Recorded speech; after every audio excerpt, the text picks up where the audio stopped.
Hey everyone, it's Stephanie and welcome back to my channel.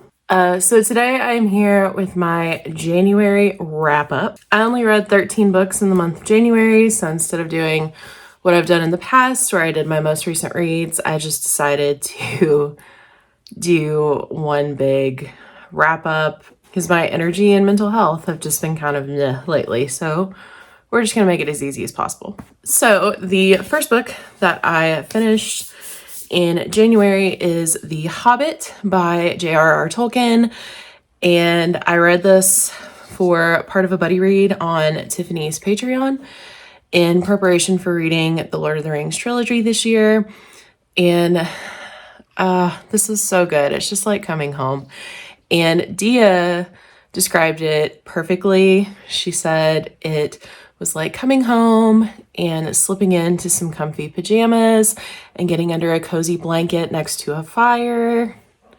So accurate. I don't know how many times I've read this, but it just keeps getting better every time I read it. So I really enjoyed it.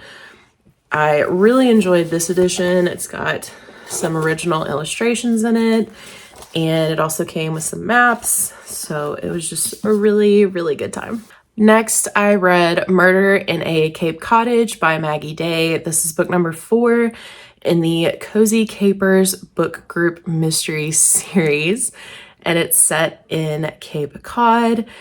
And this is just such a fun series. We follow our main character, Mac, and she owns a bike shop.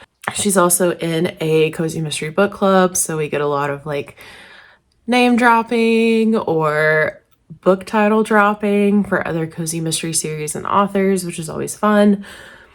So in this one, it was actually a cold case, which isn't very common in cozy mysteries. So it was really fun to watch Mac and her friends and family get together to solve this cold case.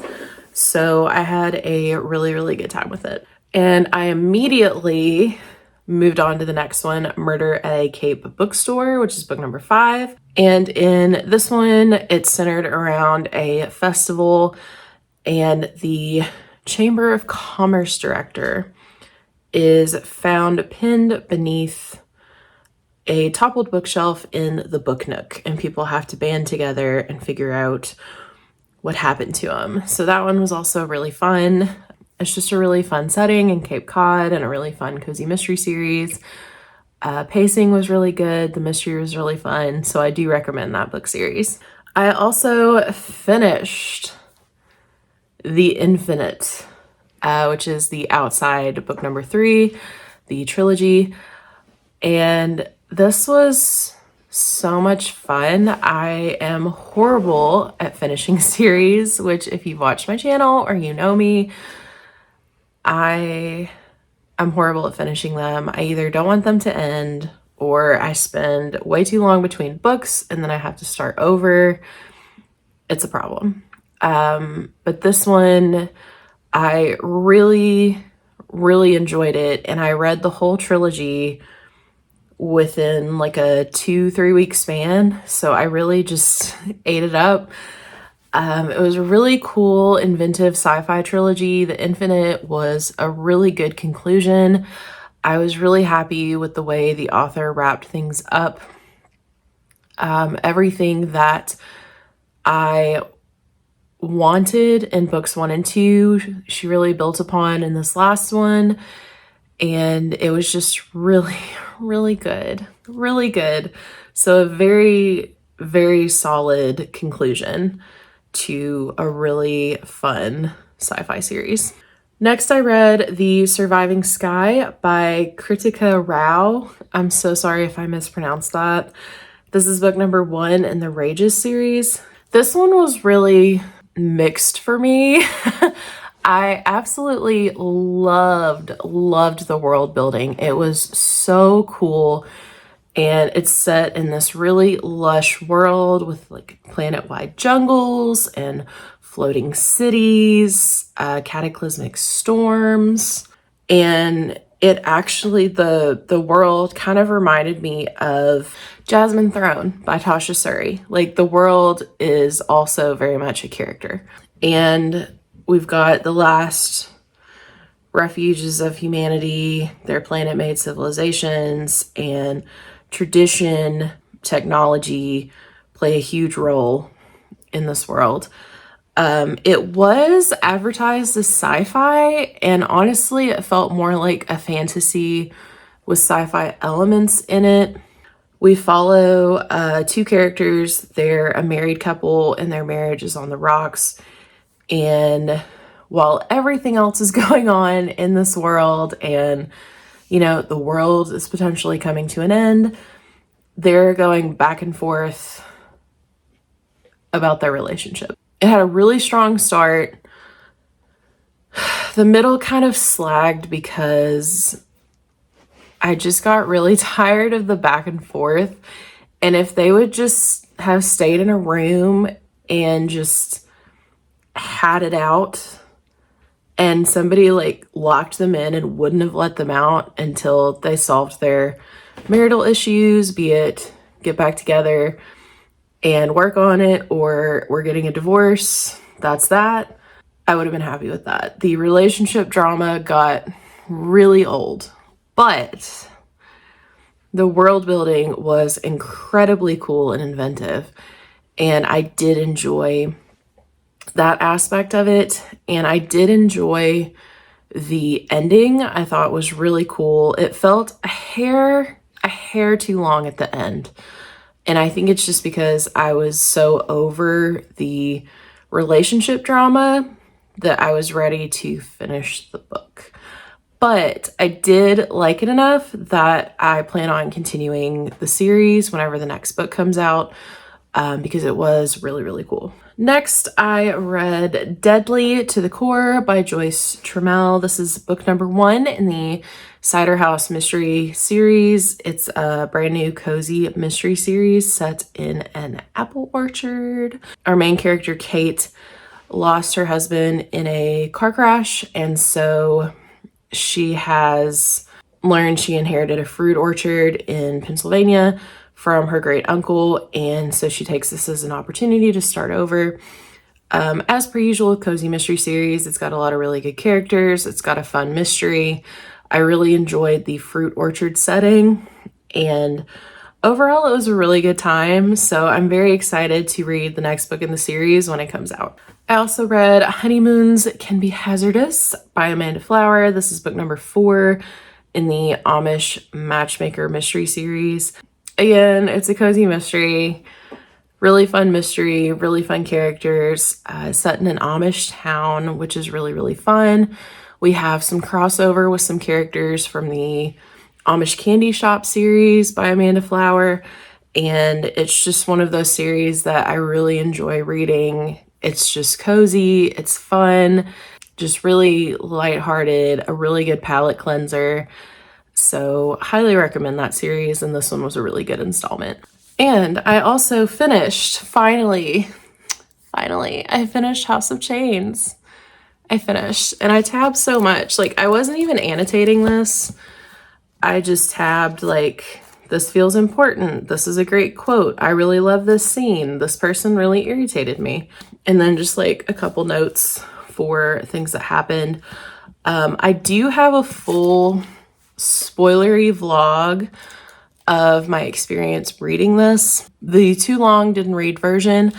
I enjoyed this overall. I felt it was bloated, and there was so much going on that I got lost at times as to what was happening or how something related to the overarching plot.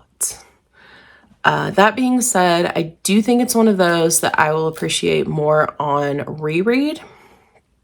And it was interesting to follow one point of view for the first part of the book, Carso Orlong.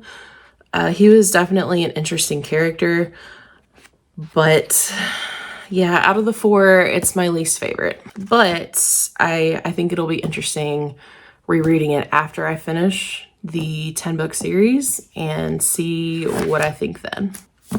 Next, I read Arcanum Unbounded by Brandon Sanderson. This is a collection of short stories, novellas, like a Brandon Sanderson novella is like a full-length novel for someone else. There's even a little bit of White Sand in here, but basically just different stories from the different systems in the Cosmere. And overall, it was okay.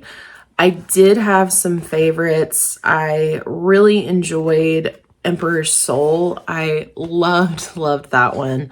The 11th Metal was fun just because I'm a Kelsier fan. We read Mistborn's Secret History last year for the Great Cosmere along, but that one was really good. I really loved Shadows for Silence in the Forests of Hell. That one was super cool with horror elements and definitely a memorable one. I also enjoyed Six of the Dusk, and I wish there were going to be more stories set in that world, but I think he said he's not going to do it. But it was really cool. And I also learned in Six of the Dusk that those birds are the chickens on Roshar in Stormlight, which I didn't realize.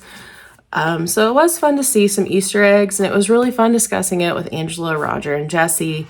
But definitely not my favorite Sanderson, but I think if you're a fan of the Cosmere and you're one of those that you want to read everything from the Cosmere, it is a good book to get into. Next, I read The Tropic of Serpents by Marie Brennan. This is book number 2 in the Memoirs of Lady Trent series.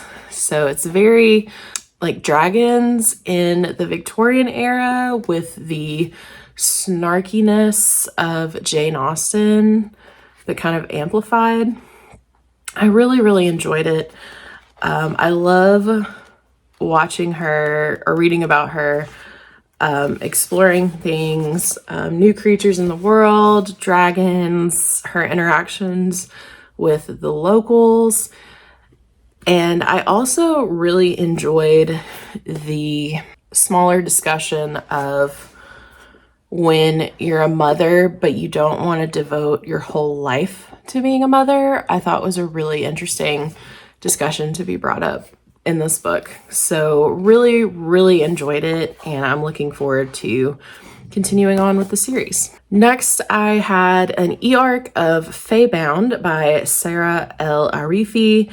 If you've been watching my channel for a while, you know that I absolutely adored The Final Strife by this author. I need to read the next book in the series, but I'm horrible at reading series. But The Final Strife was like top tier favorite fantasy the year I read it. It was phenomenal. So I was really excited to see this. And in this world, there are 3 main races: the Fae, the Elves, and the humans. And so there's this like big prophecy type thing that says divided by blood, imprisoned by fate, bound by desire. Welcome to the intoxicating world of the Fae. So we follow this main character, Yiren, and she is a warrior in the Elven army, and she also has a sister who's a diviner. And we follow another character who was in the army with Yiren. Things happen, Yiren gets exiled, things go from there, and the elf world and the Fae world combine. I had mixed feelings about this one. I really wanted to like it, but I will also be the first to admit that fairies in my fantasy is not my jam. The romance in this book got really old. Especially there's one that's like, if I love him, I will kill him because that's what the prophecy said. And she just kind of hammered that home a little too much.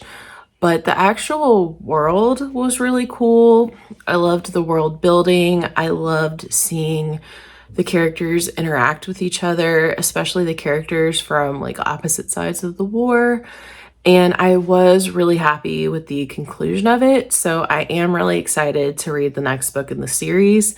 And I will say the cover is stunning.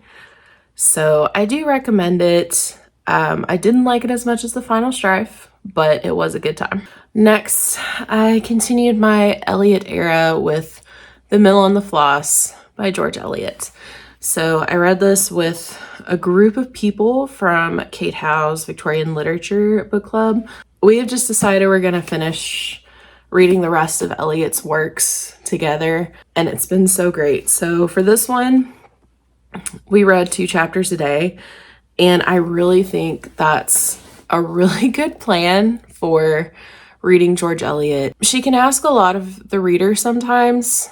Her writing itself is easy to read, but she'll put references in there that you might not get the first time, or her prose is so layered that things could have more than one meaning, and she really asks a lot of you sometimes. But it's very, very rewarding. And I will say, when I first finished this, I was not a fan of the ending. I loved the book for the most part until the end, and the ending just kind of came from nowhere. But then going back and discussing with the group as well, and reading like the introduction and the notes, and seeing where the inspiration came from, and the inspiration from mythology and things like that, it did make a lot more sense. I still think it's probably my least favorite out of the 4 George Eliot books that I have read so far, but that being said, I would give it 4 stars. It was really good. I loved exploring the familial relationship between Maggie and Tom, even though I'm still not a fan of Tom. He's a gigantic butt, and he acts like Maggie is just the bane of his existence. But I did really enjoy following Maggie on her journey, you know, developing relationships and her familial relationships. And I will say this is one that I think I will get more out of on reread, especially knowing the inspiration behind it. I'll kind of know what to look out for next time I read it. But it was a really good experience. Reading it with the group was fabulous, and it also really helped me stay on track. But I think the 2 chapters a day format is just absolutely perfect for this. So really, really good reading experience for that one. And finally, I read The Fellowship of the Ring by J.R.R. Tolkien. I actually tabbed this one up. I didn't want to write in it because I love this edition, but I made a bunch of little tabs, like things I loved, things I thought were important, funny moments, sad moments, which there weren't too many sad moments in this one, which was good. But I forgot about some of the characters. Like Fatty Bolger just sounds like a mob boss to me in Middle-earth, and I love it. I absolutely adore Sam. He's definitely, I think, my favorite character. I also really appreciated how much Tolkien shows Frodo's struggle in these books. I think the movies show him as being a little bit more weak than he actually is compared to the burden he actually has to literally carry. And I discussed this with Tiffany's Patreon, which was so much fun. It's always a good time to discuss books with them and just hang out and chit chat and go on tangents and then come back around to the book. And it was a really good time. So this one, definitely 5 out of 5 stars. I love it every time I read it. It gets better every time I read it. So I'm very excited to get to The Two Towers next month. So yeah, those were my January reads. Overall, really good reading month, and I actually read a lot more than I thought I would get to. Had a really good time, and I had a lot of really good buddy reads, which is a great way to start off the year.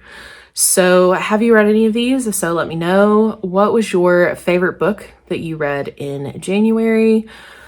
If you'd like to leave an emoji, let's leave a dragon emoji down below. As always, if you like this video, make sure to give it a thumbs up and click the subscribe button if you'd like. Thank you so much for watching, and I will see you guys next time. Bye.